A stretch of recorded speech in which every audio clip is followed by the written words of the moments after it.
마지막 발표는 나사렛대 김홍백 교수님의 유목민 기문에서의 자연이라는 제목으로 발표를 청해 듣겠습니다. 네, 안녕하십니까. 혹시 제 목소리 잘 들리시는지요? 네, 잘 들립니다. 예, 감사합니다, 선생님. 예, 박교훈 선생님 덕분에 이 좋은 학회에서 발표 기회를 가지게 돼서 정말 감사드립니다. 예, 그 발표 바로 시작하도록 하겠습니다. 제목이 유목민 기문에서의 자연인데요. 이 자연과 인간의 문제를 저 나름대로 이렇게 연속으로 이렇게 쓰고 있습니다. 몇 년 전에 이 유목민의 글들을 중심으로 이 자연을 이게 넘어서려는 인간의 문제를 제 나름대로 좀 근원적으로 좀 성찰해 보려고 했는데요. 이번에는 그와 이제 좀 짝을 이루어서 자연을 넘어서는 측면과 함께 자연을 닮고자 하는 인간의 문제를 유목민의 기문을 통해서 한번 그 좀 근본적인 지점에서 성찰해 보고자 이 논문을 한번 준비를 해봤습니다. 그래서 일단 전체적인 이런 개요는요, 자연을 모방하거나 전도한다라는 것이 갖고 있는 의미와 그리고 자연과 함께 고전이라는 그런 어떤 규제적 지표이자 이념이 어떻게 상호 연관되어서 전범으로 사유되고 있는지, 그리고 이 자연 철학적인 이런 문제가 단순히 자연과 인간 간의 문제만이 아니라 자연을 통해서 어떻게 이게 유가적 어떤 경세론의 정치 철학적인 이런 사유로까지 나아갈 수 있는지, 혹은 윤리 철학적인 사유로까지 나아갈 수 있는지를 자연의 정체화와 윤리화라는 문제로 마지막 네 번째 챕터에서 살펴봤습니다. 그래서 준비한 원고를 같이 살펴보면서 진행하도록 하겠습니다.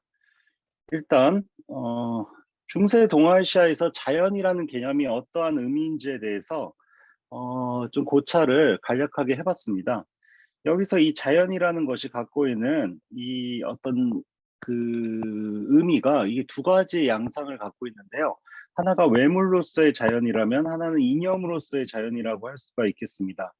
하지만 이 둘은 매우 혼재되어서 사용되기 때문에 이 현상계의 이런 어떤 자연 사물들조차 있는 그대로의 자연 그 자체라기보다는 정신과 관념 안에서 사후적으로 재해석되고 재의미화된 자연의 측면 또한 존재한다라고 생각할 수 있겠습니다. 네, 고전도 마찬가지고요. 고전도 어떤 역사적 물성을 지닌 텍스트로서의 측면과 함께 지금 여기에서 이제 현재적으로 소환되는 초역사적인 보편성을 지닌 텍스트로서의 측면이 동시에 있는데요. 그랬을 때 이 자연과 고전이라는 문제가 이 공이 문명적 지표이자 절대적 전범으로서의 규제적 이념적 측면을 갖고 있다는 거. 그래서 자연이 물과 인 사이에서 인간사의 탈속적 지표이자 성찰적 전범으로 은유된다면 고전은 고와 금 사이에서 지금 여기를 살아가는 사람들의 상고적 지표이자 성찰적 전범으로 호명되는 것 같습니다. 그랬을 때 이 자연과 고전에 대한 이러한 전범으로서의 인식들이 이 동아시아 문학과 사상에서 매우 흔하게 발견된다라고 할 수가 있는데, 그 내질의 차원에서 이 유목민의 기문에 있는 자연인식과 고전인식은 단순히 자연을 이렇게 맹목적으로 추종하거나 모방하는 것에 멈추지 않고 이 자연계의 현상을 인간사의 윤리를 통해 재해석하면서 나름의 주체성의 자각적 계기로 사유한 텍스트들이 적지 않게 발견되고 있습니다. 그래서 자연 철학과 사회 철학의 주체적 균형이라는 이런 비전으로 조망해낸 작품들이 적지 않기 때문에 이런 작품들을 중심으로 유목민의 기문을 좀 새로운 각도로 접근해 보고자 합니다. 이 유목민의 기문에 대한 연구가 사실 여러 그 선행 연구들이 있습니다. 그 뭐 제 발표에 토론을 맡으신 안득용 선생님의 연구를 비롯해서 뭐 김영미, 안세현 선생님들의 뭐 관련 연구들이 적지 않은데요. 근데 이제 유목민의 기문 그 자체에 대한 이런 본격적 논의가 상대적으로 소략하다라는 것을 제가 부각하고자 좀 이렇게 전무하다라는 좀 부적절한 표현을 사용한 것 같습니다. 이 점 양해 부탁드리고요. 그래서 향후에는 선행 연구들에 대한 좀 더 충분하고 사려 깊은 이런 검토와 활용을 통해서 이 선행 연구를 기반으로 좀 더 이 유목민 기문을 좀 더 풍성하게 이해할 수 있는 이런 계기로 삼고자 노력하도록 하겠습니다. 그래서 유목민의 이제 그 기존 연구사 중에 이 아까 제가 말씀드렸던 그 자연을 넘어서려는 인간의 그 좀 더 주목한 이런 연구가 있습니다. 그래서 이제 제가 몇 년 전에 쓴 논문인데 이 일사여 천쟁부라는 이런 작품에 대해서 자연과 인간, 하늘과 선비의 다툼이라는 이런 키워드로 그 연구한 바가 있습니다. 여기서는 근데 아무래도 여기서 이제 필자가 자연을 닮으려는 인간과 자연을 넘어서려는 인간이라는 그 문명사의 대의적 구도를 제시한 바가 있는데요.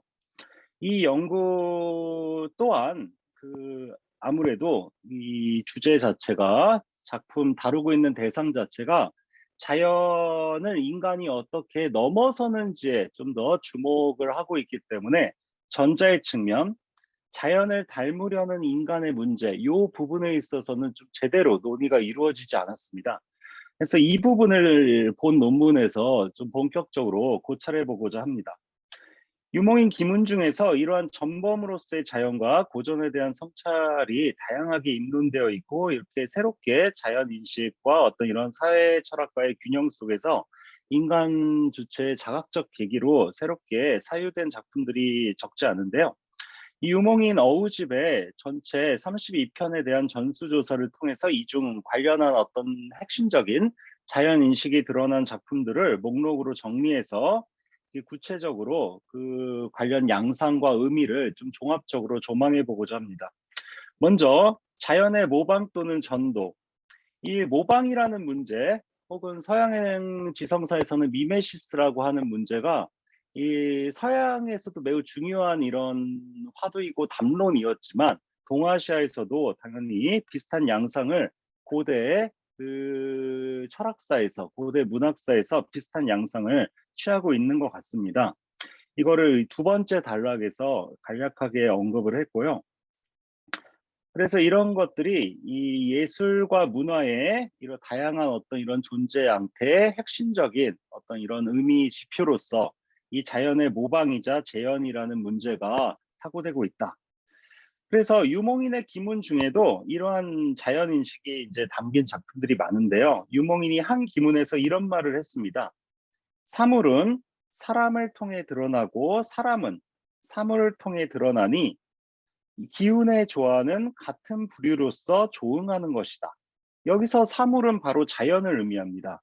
자연은 사람을 통해 드러나고 사람은 자연을 통해 드러난다라는 말을 유목민이 했는데요. 이 자연과 사람이 대립의 상극적 존재가 아니라 서로를 통해서만 존재 가능한 상보적 가능의 관계라는 것을 유목민 또한 깊이 인식하고 있다는 것을 알 수 있습니다. 이를 순차적으로 검토하기 위해 먼저 유목민의 그 행화기라는 작품을 검토해 보았습니다. 유목민의 행화기는 그 작품 자체도 매우 흥미로운데요. 이 거북과 소라, 구리나 달팽이가 각자 자신의 그 껍데기인 집, 이른바 패각이라고 하는데 쉘, 요거를 이제 짊어지고 다니지 않습니까? 그거를 사람도 모방해서 뭔가 집을 지었다. 그것처럼 이 최계훈이라는 유목민과 동시대의 그 지인 또한 이를 모방해 이동 가능한 움집을 지었다라는 문장으로 시작합니다. 바로 자연의 모방을 의미하는데요. 근데 이제 이게 재밌는 게요. 요 유목민이 이 글을 쓰면서 보통 어, 나의 집이 아니면 비록 아름답더라도 편안하지 못하고 저희가 여행지에서 불편하지 않습니까? 아무리 멋진 풍광을 우리가 완상한다 하더라도 자기 집만큼 편한 곳은 없습니다. 하지만 자기 집이라는 것은 비록 편안하기는 하나 오래 있으면 실증이 난다는 것. 그렇기 때문에 유몽인은 집 없는 여행의 불편함과 여행 없는 집의 지루함을 모두 지향하고자 하는 이런 삶의 지향으로서 이 최계훈의 그 행화라는 이동식 움집에 대해서 매우 높게 평가를 하고 있습니다. 그래서 이것은 일종의 자연의 한 양태에 대한 인위적 모방이라고 할 수가 있는데, 이 모방을 단순히 침향하는 데 그치는 글이 아니라, 이러한 것은 이 이동이 가능하다는 점에서, 그리고 어느 땅이든 어느 시간에든 항상 편안할 수 있다는 점에서, 이 동물도 사람도 할 수 없고 하늘도 할 수 없는 일인데 바로 이 최계훈이 했다라고 하면서, 이 자연을 모방했으나 그 효능은 자연을 넘어선다라는 점에 대해서 강조하고 있습니다. 다시 말해, 이 단순히 자연을 모방하는 거에 한정되지 않고 자연을 뛰어넘는 자기의 어떤 상지, 어떤 이런 지혜를 이렇게 강조했다는 점에서 의미가 있는 작품 같습니다. 그리고 수경단기라는 또 유몽인의 기문은 자연의 모방이 아닌 자연의 전도를 통해 인간사를 풍자하고 있는데요. 이거는 전체적인 구조는 제가 보기엔 몽유록 형식을 취하고 있는 것 같은데, 직접적으로 잠에 들었다, 꿈에서 깼다라는 표현은 없지만 마치 그 꿈결에 잠에 드는 것 같은 어떤 상황을 일정하게 묘사하고 있는 것이 아닌가. 그리고 바람결에 자기도 모르게 정신을 차려보니, 이것도 마치 몽 중에서 이제 강몽하는 어떤 상태를 이렇게 일정하게 유비적으로 표현하고 있는 묘사가 아닌가라는 생각이 듭니다. 작품을 보시면요, 작품이 이것도 매우 흥미진진합니다. 어떤 세계가 완전히 뒤집혀진, 전도된 세계를 아주 아름답게, 미려하게, 몽환적으로 묘사하고 있습니다. 그런데 이 전도된 세계는 단순히 아름다운 어떤 자연의 한 어떤 이런 양태를 보여준다기보다는, 그 유몽인 스스로도 고백했듯이 이 일종의 앞으로 벌어질 일에 대한 징험, 어떤 인조 반정을 통해서 대북 그 집권파들이 이제 몰락하게 되는 어떤 상황을 이제 우의적으로 풍자하고 있는 이런 작품이라는 것을 스스로 밝힌 바가 있습니다. 일종의 자기도 모르게 이런 어떤 정치사의 대격변을 징험했다, 예견한 작품이다라고 평가한 바가 있듯이, 자연계에서의 강산의 전도와 인간사에서의 정치의 전도가 유비되어 있다라는 것. 다시 말해, 강산이 뒤집혔듯 정치가 뒤집혀 있던 상태에서 그 강산이 다시 되돌아오듯 그 정치가 어떤 반정을 통해 다시 올바름을 회복했다라는 의미가 유비적으로 싱크되어 있습니다. 이런 식으로 자연계와 인간사의 유비를 자연의 모방이나 전도를 통해 이게 다각도로 이렇게 두 작품이 사고하고 있는 것이 아닌가.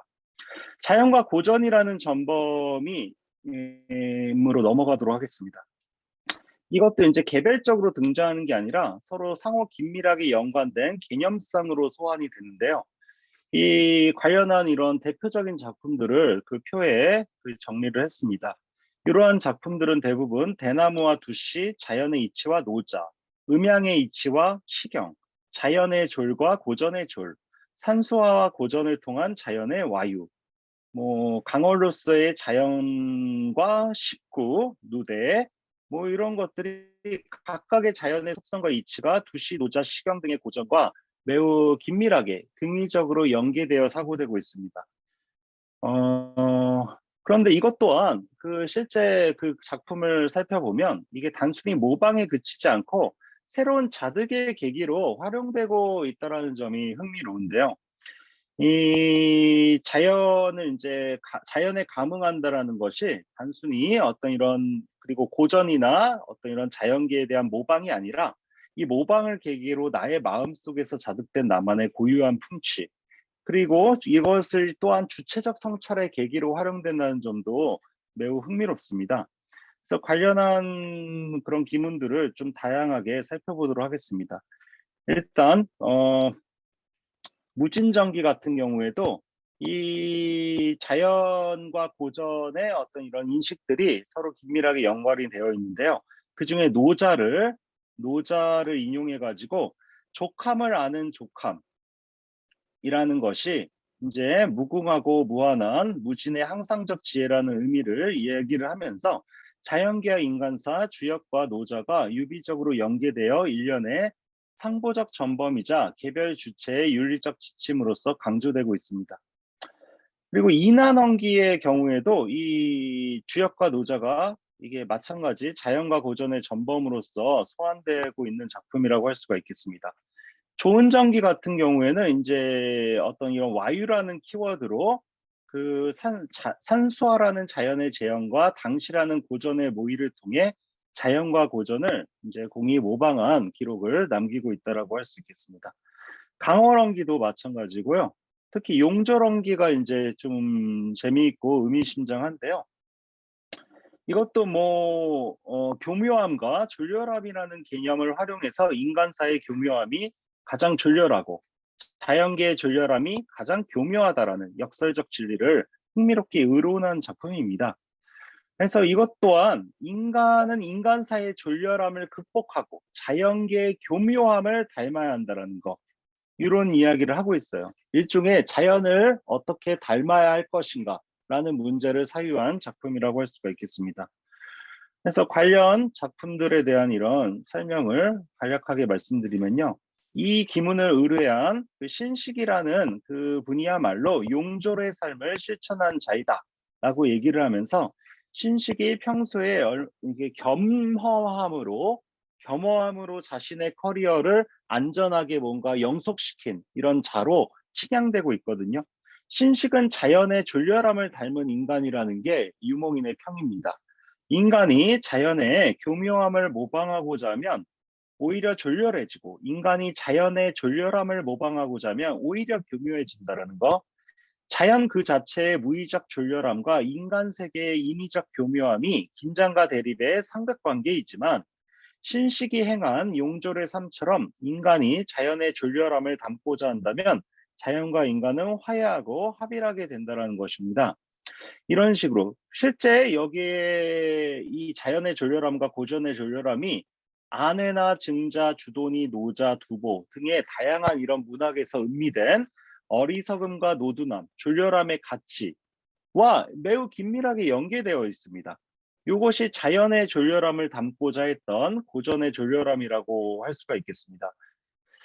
이어서 자연의 정치화와 윤리화에 대해서 검토하도록 하겠습니다. 여기 자연의 일단 이전에요.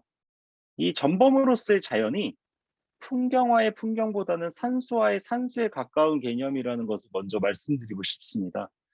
이 풍경과 산수는 모두 자연이지만 풍경이 자연을 형이학적이며 저형 가능한 대상으로 발견한다면 산수는 자연에 대한 선험적이고 형이상학적인 모델로서 존재한다라고 할 수가 있겠습니다. 동아시아의 산수화에는 풍경이 없고 서구의 풍경화에는 산수가 없다라고 할 수가 있는데 우사미 케이지에 따르면 선험적인 것이란 동아시아 산수화에서 고대의 철인이 깨달음을 얻는 이상향으로 중세 유럽의 종교화에 등장하는 신이나 성사적 이념에 상응한다라고 할 수가 있겠습니다. 동아시아의 산수화와 중세 유럽의 종교화가 그 내질에 있어 공통되는데요. 이것이 이제 근대 이후에 중세 예술의 이지적 철학적 종교적 내용에 의해서 이지적 철학적 종교적인 내용이 이제 근대 이후에 이제 풍경화에 의해 잠식당하면서 그 명맥이 이어지지 않았다라는 어떤 분석을 활용해서 저희의 유몽인의 기문의 경우에는요. 자연이 전술한 고전과 연계되는 이지적 철학적 전범으로서의 특질과 함께 유가적인 어떤 경세성과 윤리성 또한 이 자연에 담지되어 있는 경우들이 적지 않게 발견된다는 것을 강조하고 싶었습니다. 그래서 자연을 산수화에 상응하는 선험적 형이상학적 전범으로만 사유하는 것이 아니라 자연의 현상과 양태를 정치적으로 독해하고 윤리적으로 해석하기도 한다라고 할 수 있겠습니다. 그래서 관련한 작품들 보시면요. 자연을 경세적으로 전용한다거나 유가적인 어떤 학문관과 연계시킨다거나 어떤 이런 정치적 국가적 메타포, 양심과 양생의 유가적 전용, 그리고 쌍암과 형제처럼 이런 식으로 유가적 어떤 이런 그 친족 관계, 인간 관계로 자연 사물을 유비시킨다거나 만향과 만절 그리고 뭐 취와 절도 식으로 이른바 대부분이 그 자연의 조열함처럼 그 자연을 보편 진리적 전범으로 담고자 하는 태도를 넘어서서 어떤 정치적, 국가적, 경세적, 학문적, 유가적 어떤 이런 메타포로서 자연을 재해석하고 있는 작품들이라고 할 수가 있겠습니다. 이 자연은 당연히 있는 그대로의 자연이 아니라 사후적으로 새로이 돋게된 유가적 자연이라는 점에서 자연의 정치화 내지 자연의 윤리화라고 명명할 수 있지 않을까 생각이 됩니다. 관련 글들을 짤막하게 말씀드리면요. 비 내리고 해 뜨는 것이 농사철에 순조로운 것을 귀하게 여겨 이런 식으로 백성을 다스린다면 산에 내리는 비를 미루어 다스린다라고 할 수 있다. 산에 내리는 비에 대한 인식이 경물치지로서의 자연인식이라면 이거를 어떻게 치인할 것이냐라는 문제로까지 확장시켜서 사고하고 있다는 것. 그리고 백운장기나 이양단기에서도 구름과 비, 곡식을 각기 아버지와 아들, 손자라는 전통적 친족 관계로 은유하고 이른바 도가적 자유로움을 상징하는 백운이라는 개념을 유가적 농본의 의미로 새롭게 재해석하고 있습니다. 이양 단계에서도 마찬가지인데요. 여기서도 이른바 그 유가적인 심성론이라 할 수 있는 그 천군론에 입각해서 이 자연과 어떤 이런 인간의 유비 그리고 자연으로서의 인심에 대한 어떤 유가적 해석이 등장하고 있다라고 할 수 있겠습니다. 네. 그래서 마음과 생명을 기른다는 양심이나 양생, 이른바 도가적인 개념으로서의 양심과 양생보다 국군으로서의 양생을 다스리기 위해서는 먼저 군주가 군주다워야 한다라는 맹자적 군주론의 정치학이 아까 말씀드렸던 성리학적인 심성론과 연계되어서 강조되고 있는 기문이라고 할 수 있겠습니다. 그리고 유몽인의 작품 중에는요, 이런 정치적 측면만 아니라 관계적 윤리적 측면에서 뭔가 자연을 사고하고 있는 경우들도 많은데요. 물론 이 경우에도 이제 유가적 도덕과 같이 입각해서 어떤 자연 세계를 너무 자의적으로 인식하고 있는 작품들도 많습니다. 가령 이런 거죠. 양이 젖을 먹을 때 무릎을 꿇고 먹는 것은 공경할 줄 알아서이고 새가 먹이를 물어다 어미새를 먹이는 것은 공양함을 알아서이다. 이거는 이제 자연 이꼴 도덕의 이치를 따르는 것이 천리에 거스르지 않는 삶의 지혜라는 보수적인 자연 인식을 드러내기도 합니다. 그럼에도 불구하고 이런 것이 꼭 자의적 그 자연 독법만이 아니라 자연에 대한 윤리적 재인식을 통해 자연과 인간 사이의 여러 관계성을 새로이 성찰하는 계기로도 활용되는데요. 쌍암과 이런 형제 문제를 이제 연결시켜서 자연을 인간화하는 작품들도 있고, 자연계의 만향을 인간사의 만절과 등치시켜서 이제 가을 국화의 어떤 만향을 유가적 만절의 은유로 이제 인식하고 있는 작품들도 있습니다. 이거의 경우에는 당연히 논어 자음편에 정고에 함의된 소나무 절이라는 유가적 상징을 점화한 것이라고 할 수가 있겠습니다. 이러한 당명 부여 방식은 산수화가 자연을 재현하는 방식과 흡사한데요. 산수화가가 소나무를 그릴 때는 소나무에 담긴 개념을 은유하는 것이지 현실 속의 소나무를 그대로 모사하는 것이 아니라 할 수 있습니다. 추사의 그 세안도처럼 이른바 논어라는 정고에 함의된 이 소나무, 이꼴절이라는 유가적 윤리와 이념을 형상화한 것처럼 중세 미술이 이렇게 고전 위에서 축조된 정신적 사유 내지 윤리적 신념의 물리적 구현이라면 요 만향단 또한 고전 위에서 축조된 정신적 사유, 윤리적 신념의 물리적 구현이라고 할 수가 있겠습니다. 향취학이 역시 마찬가지인데요. 이것도 이제 앞에 있는 그 만향단기랑 비슷한 어떤 만향이 곧 만절이다라는 함의를 동일하게 지니고 있고요. 이러한 탈속의 윤리적 삶이 꼭 제야에 은거하고 살림에 은둔해야만 가능한 것이 아니라 안평중이나 증자의 어떤 사례처럼 시끄러운 저자에서 윤리적으로 사는 것이야말로 가장 대은이다라는 시중 그리고 시은의 어떤 이런 삶의 철학을 보여주고 있습니다. 향취화기는 만향단기와 마찬가지로 이런 은유를 통해 자연계와 향기와 인간사의 윤리를 등치시켜서 자연을 육아의 윤리적 인식 틀 안에서 인식하고 있습니다. 이를 통해 외물에 흔들리지 않는 이런 나만의 고유한 향치, 저자에서의 대은이라는 육아의 어떤 삶의 태도를 강조하고 있는데요. 이것을 자연의 윤리화를 통한 육아적 주체의 구축이라고 할 수가 있겠습니다. 관련해서 유목민 기문의 고유성은 육아적 주체 형성을 위한 계기로 자연이 적극 활용되고 있다는 거, 자연보다 주체가 외물보다 사람이 선차적인 것으로 사고되고 있습니다. 대표적인 게 사계단기인데요. 이 부분을 보시면 인용문을 보시면요. 세간의 통념과 달리 강산이 사람을 즐겁게 하는 것이 아니라 사람이 먼저 강산의 뜻을 두었기에 즐거움을 누릴 수 있게 되는 것이다. 자연보다 사람의 뜻이 먼저라는 겁니다. 이른바 자연과 사람 타자 주체 간의 선후 관계를 전도시키는 사고방식인데요.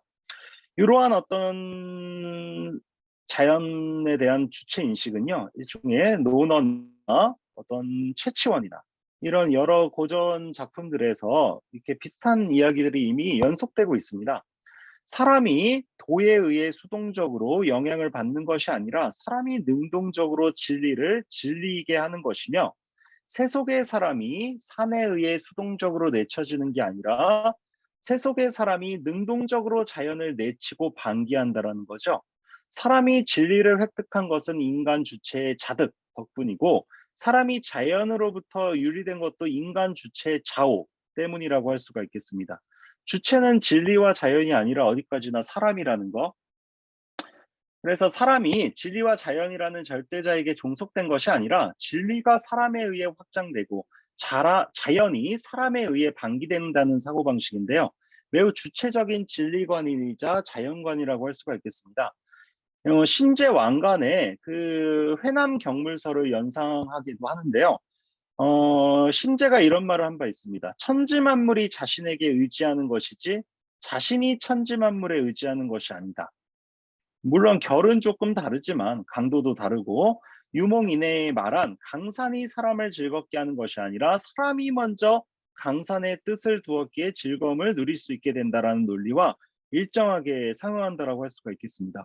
자연보다 사람이 선차적이고 외물보다 주체가 선행적이다라는 점에서 이런 비슷한 어떤 사고방식, 특히 이런 기왕의 천인관을 전도시킨 또 작품으로 그 조수제, 서재기 같은 경우에는 주체적 천인관이 또한 역설되고 있습니다.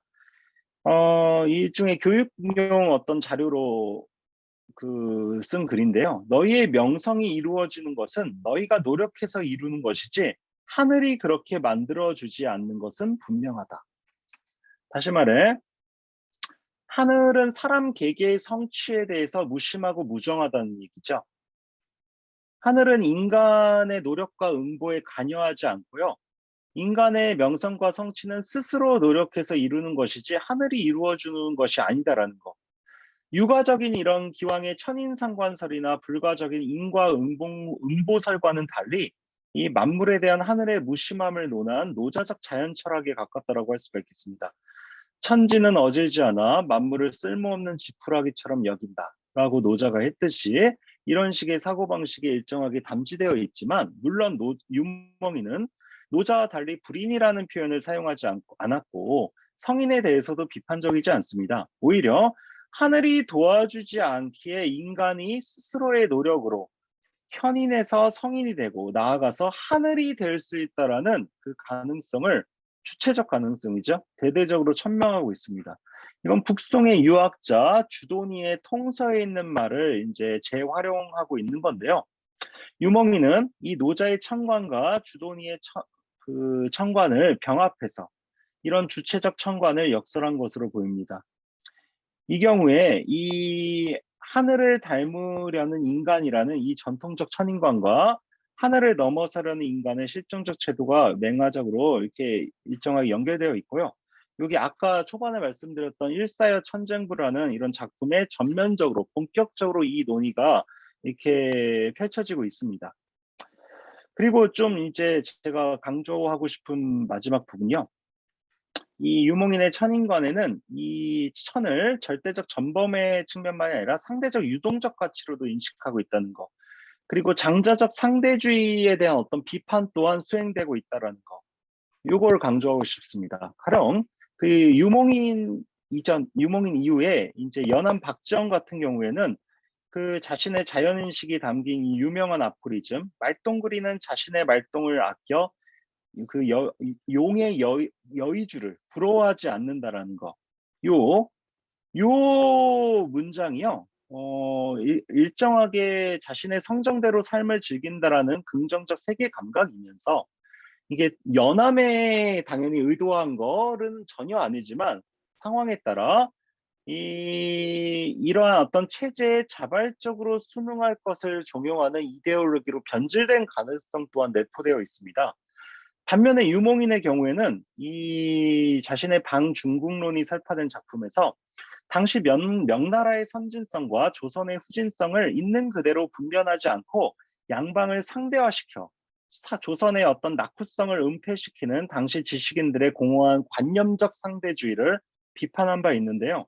가령 인용한 작품의 그 밑줄 그은 부분, 저도 우리가 조선이 되게 낙후하고 중국은 지금 잘 나가고 있는데, 저 선진국인 중국은 잘 나가고 있는데, 저기도 백성이고 우리도 백성, 저기도 중국도 나라이고 여기도 나라라는 식으로 상대화시키는 것은 마치 뿔과 발굽이 있으니 염소가 소를 부러워할 필요 없고 어금니와 발톱이 있으니 살쾡이가 범을 선망할 필요 없으며 비늘과 지느러미가 있으니 미꾸라지가 용을 배울 필요가 없다라는 것과 같을 것이다. 이 우리가 아까 연암의 글에서는 긍정적으로 사유되었던 이 부분이요. 유몽인의 글에서는 매우 부정적인 어떤 방식으로 이렇게 재인식되고 있습니다. 일종의 상대주의적 정신승리라고 얘기할 만한 어떤 강도로 비판하고 있는데요, 유몽인이. 이런 점에서 일단 상대주의 비판이 이 사회 철학적 차원에서만이 아니라 이러한 자연 철학적 사유와도 유기적으로 연속되어 있다는 거. 그리고 이러한 어떤 자연 철학적 그 사회 철학적 사유 위에서 조선의 현실과 중국의 현실 간의 실체적 차이에 대한 정확한 분별 을 통해 중국을 배워야 된다라는 방중국론의 입론이 가능해지는 것이 아닌가. 유몽인의 다른 기문에는 오히려 그 사행간 조선의 사신이 그 중국에 가는 것을 하늘에 이르는 것으로 은유한 작품도 있습니다. 여기서의 하늘은 중국이라는 그 천주국에 대한 은유이면서 당연히 그 하늘이라는 이념으로서의 전범, 그리고 중국의 선진 제도와 문물이라는 현실로서의 전범, 이런 것들이 동일한 위상으로 결합된 개념이라고 할 수가 있겠습니다. 참고로 유몽인의 그 방중국론은 중국이라는 전범에 대한 이런 모방으로 그 학습 대상의 구체적 조목, 벽돌, 수레, 화폐, 시장 이런 것들을 조선도 배워야 된다는 거죠. 이런 것들을 강하게 이제 주장하고 있다는 점에서 18세기 북학론을 일정하게 선취하고 있는데요. 자연을 닮을 것인가 넘어설 것인가, 조선이 중국을 닮으려 할 것인가, 중국을 닮으려 하지 않을 것인가, 인간과 자연, 그 조선과 중국의 관계가 이렇게 서로 중층적으로 연계되어 있습니다. 때로는 인간이 자연을 닮고자 하는 것에 심오한 정신적 윤리적 의미가 있듯이 인간이 자연을 넘어서고자 하는 것에도 당대 현실적 실리적 의미가 있는 것 같습니다. 유목인의 문학에는 이처럼 닮아야 할 전범이자 넘어서야 할 구습으로서의 자연이라는 문제가 정치와 윤리, 주체와 타자, 조선과 중국 등의 다양한 관계항에서 입체적으로 사유되고 있다는 것을 알 수 있습니다. 예, 이상으로 발표 마치겠습니다. 감사합니다.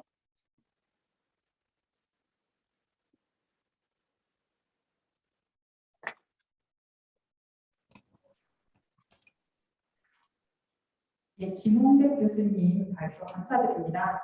예, 김홍백 교수님께서는 그 유목민의 기문 분석을 바탕으로 생태 문학의 핵심 키워드인 자연에 대해서 본격 탐구해 주셨습니다. 자연이라는 개념이 이제 어떻게 의미가 점유되는지, 또한 자연에 대한 그런 인간의 실천 양상은 어떤지에 대한 그 해명의 일환이 아니었나라는 생각이 듭니다. 예, 이 발표에 대해서 부경대의 안드경 교수님께서 토론을 맡아주시겠습니다. 예, 안태경입니다. 제 얘기 들리십니까? 네, 아, 지금 발표문을 띄웠는데 혹시 이거 보이시나요? 토론문을 띄웠는데 혹시 토론문이 보이나요? 지금 안 보이고 있습니다. 아, 안 보입니까? 어떻게 해야 되나? 제가 그러면 화면 어떻게 하지?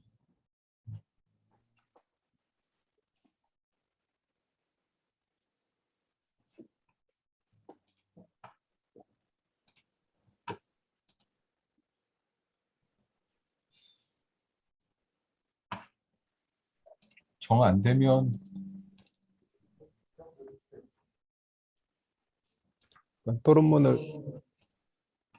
그러면 토론문을 제가 여기서 띄우겠습니다. 예, 학회에서 띄워도 괜찮을 것 같습니다.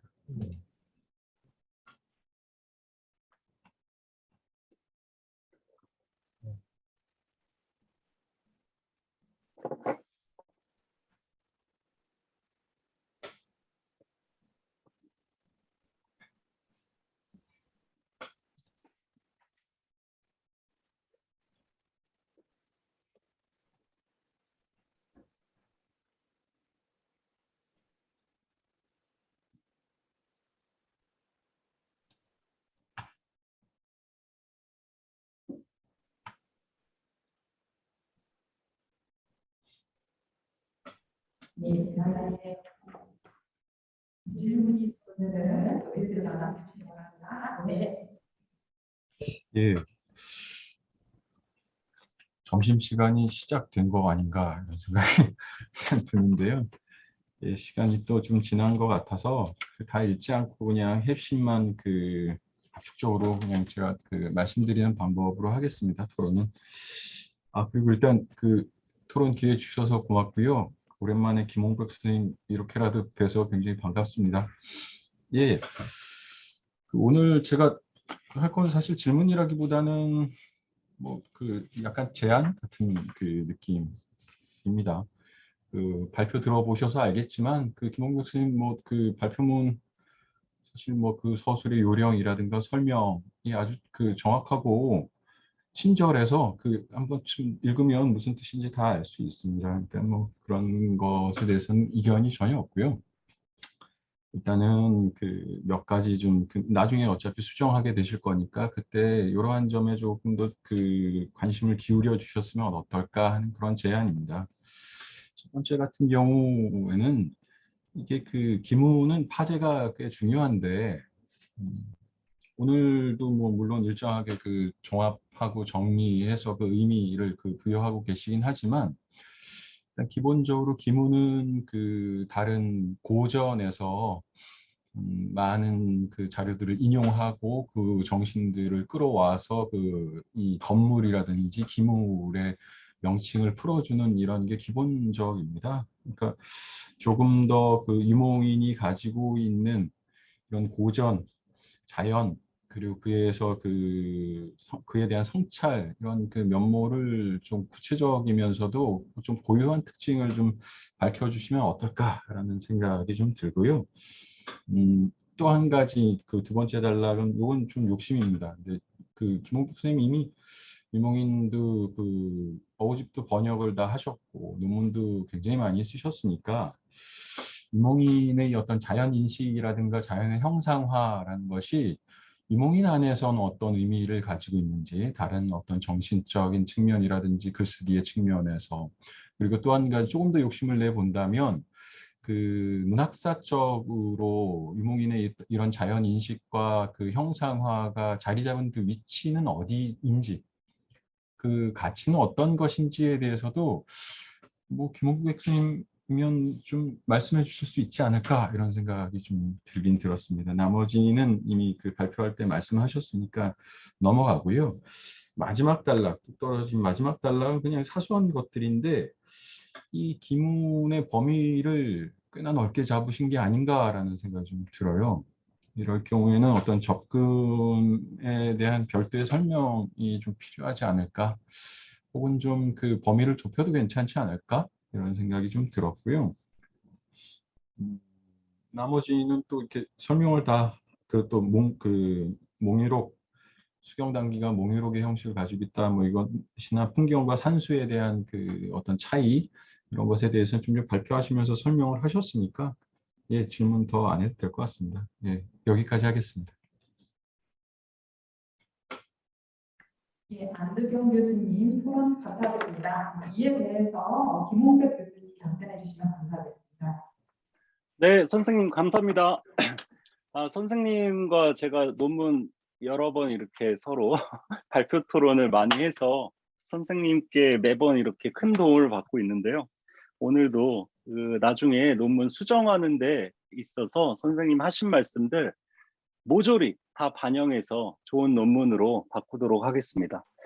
일단 첫 번째랑 두 번째 말씀하신 거는 제가 당연히 반영하고 수정 보완해서 그리고 차후에 제 논문이 좀 더 발전될 수 있는 방향으로 그 좀 더 넓은 범위에서 유목인의 어떤 이런 자연인식을 살펴보면 좋겠다라는 생각을 저도 갖고 있어서요.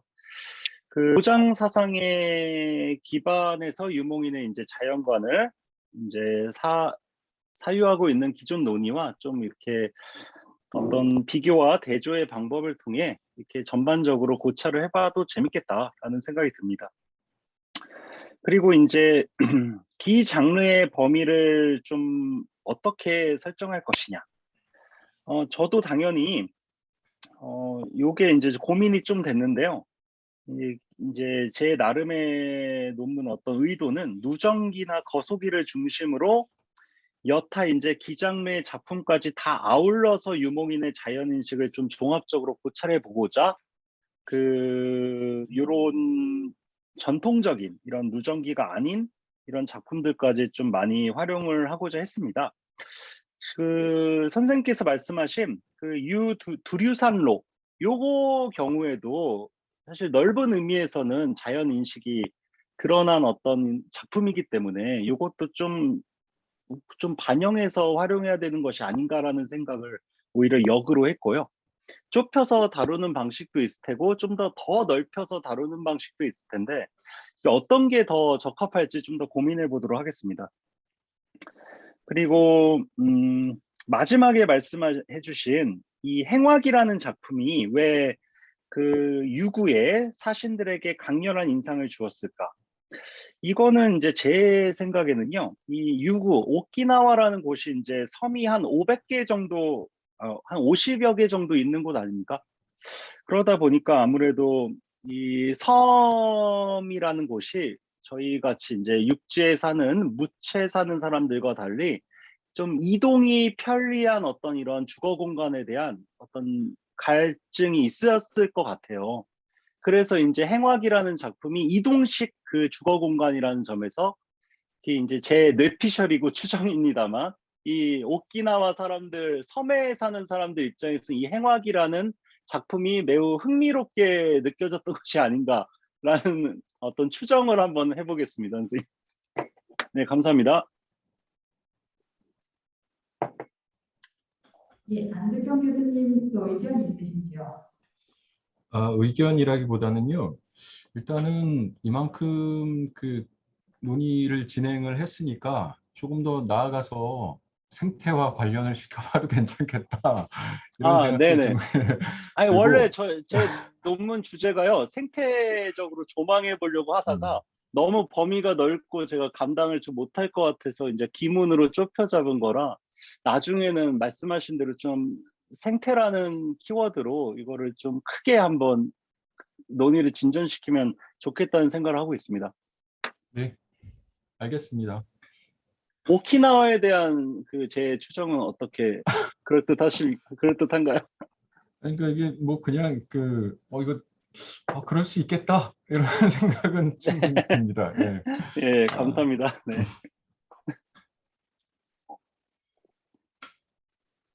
그럼 청중 질의 순서로 넘어가도록 하겠습니다. 조금 전에 메시지 확인을 했을 때는 일단 질문, 엑셀 질문 확인을 못했는데요. 혹시 김홍백 교수님 발표 관련해서 질문이 있으신 청중분들 계신가요?